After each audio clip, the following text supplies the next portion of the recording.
আজকে একটা বিশেষ দিন, বুদ্ধ পূর্ণিমা, শ্রী বুদ্ধের জন্মদিন, আজকে জন্মোৎসব।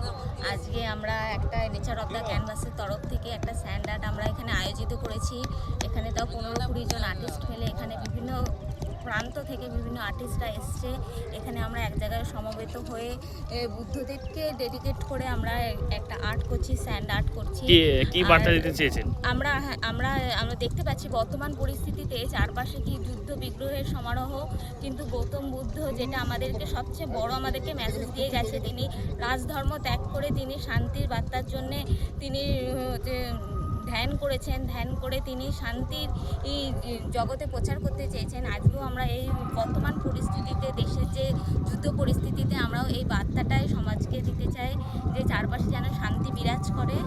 এটা আপনারা কি দিয়ে করছেন? এটা আমরা সমর্থতায় বালি দিয়ে আর আঠা দিয়ে স্যান্ড আর্টের ওপরে। বালি দিয়ে কেন?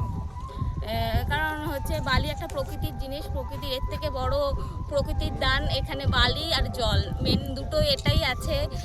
তাই হচ্ছে প্রকৃতি কেন্দ্রিক পুরো জিনিসটা হচ্ছে।